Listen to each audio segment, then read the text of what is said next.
Nous allons aujourd'hui vous présenter ce qu'est la bourse, son rôle et son fonctionnement. La bourse est un marché, physique ou électronique, où s'échangent, c'est-à-dire s'achètent et se vendent des actifs financiers. Il peut s'agir d'actions, soit des parts d'une entreprise. Lorsque vous achetez une action, vous devenez propriétaire d'une partie de l'entreprise. Il peut également s'agir d'obligations, qui sont des emprunts émis par des entreprises ou des États.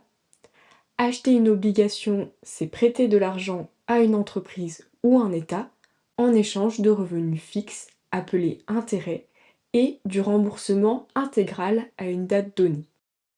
Les actifs échangés sur la bourse peuvent également être des matières premières, comme l'or ou le pétrole, également des devises sur le marché du Forex, par exemple l'euro versus l'USD, qui est le dollar américain.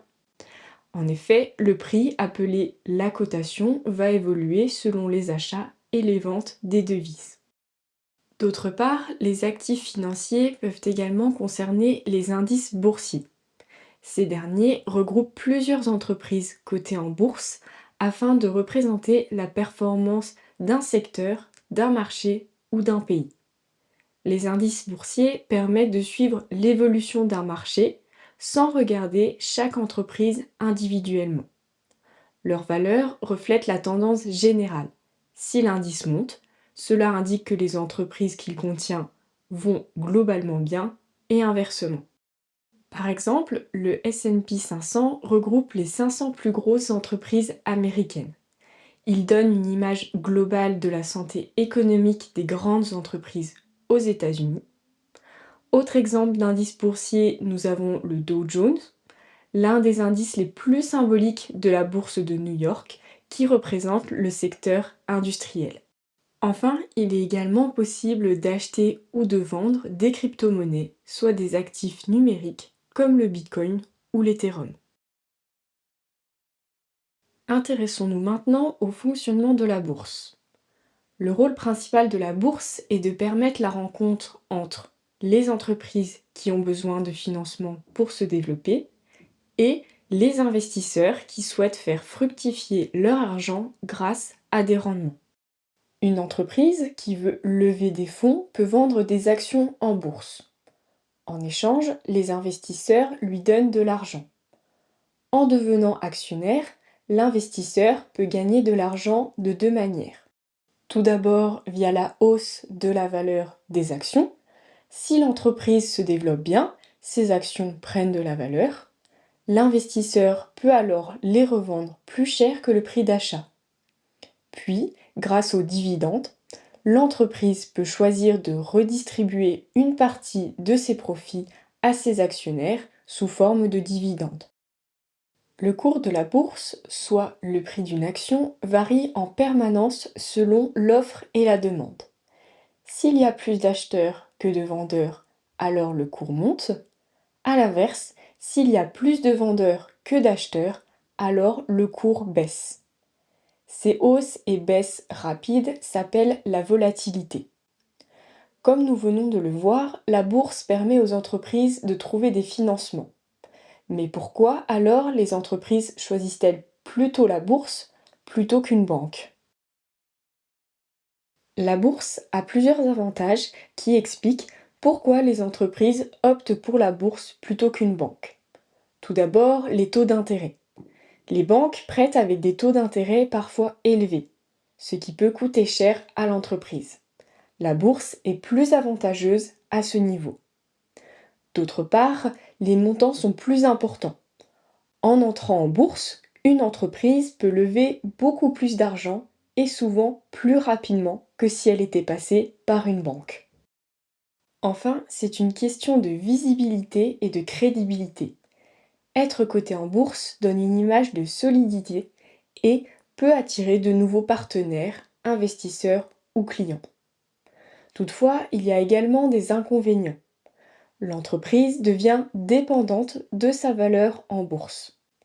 Si le cours de son action chute, sa valorisation baisse aussi, ce qui peut nuire à son image ou à sa capacité à lever plus de fonds. À partir de là, quels sont les risques pour l'investisseur?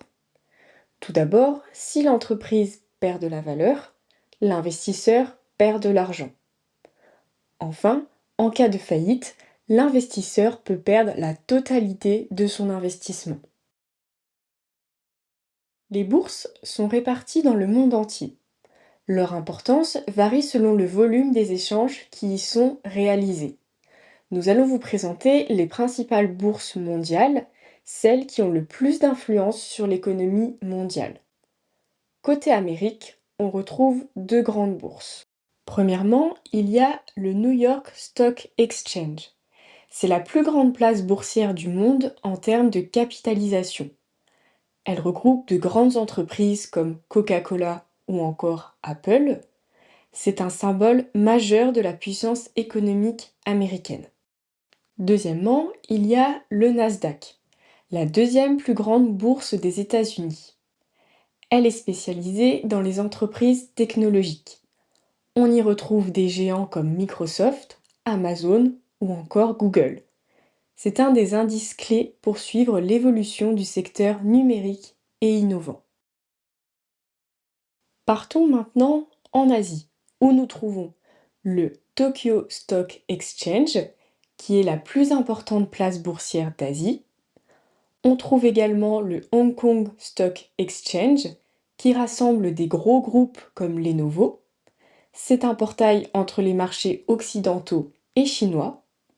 Enfin, il y a le Shanghai Stock Exchange, une bourse majeure en forte croissance, mais également soumise à une régulation étatique stricte.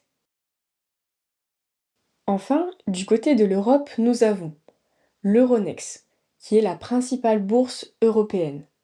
Elle regroupe plusieurs marchés comme Paris, Amsterdam, Dublin, Lisbonne ou encore Bruxelles. Les échanges s'y font en euros. Chaque pays a son propre indice, par exemple le CAC 40 pour la France, mais l'indice commun le plus représentatif est l'Euronext 100, qui regroupe des grandes entreprises comme Peugeot ou encore Danone. Nous avons également à Londres le London Stock Exchange, l'une des plus anciennes bourses du monde. Elle accueille plus de 1000 entreprises britanniques et étrangères, ce qui en fait une place très internationalisée. Enfin, en Allemagne se trouve la bourse de Francfort, qui est l'une des plus importantes du pays.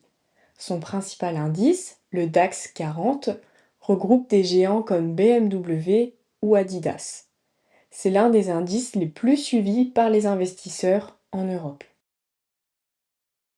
Il est important de savoir que les bourses ne sont pas ouvertes 24 heures sur 24.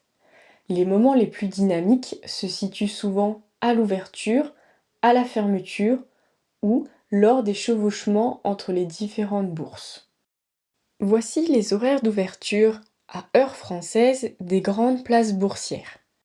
New York est ouvert de 15h30 à 22h. L'Euronext de 9h à 17h30 et Tokyo de 2h à 4h30 et de 5h30 à 8h du matin. Bien entendu, vous accédez à ces marchés via des plateformes en ligne. Il n'est pas nécessaire d'être physiquement présent sur place pour y investir. Notre vidéo dédiée à la bourse est maintenant finie. N'hésite pas à la regarder à nouveau si besoin.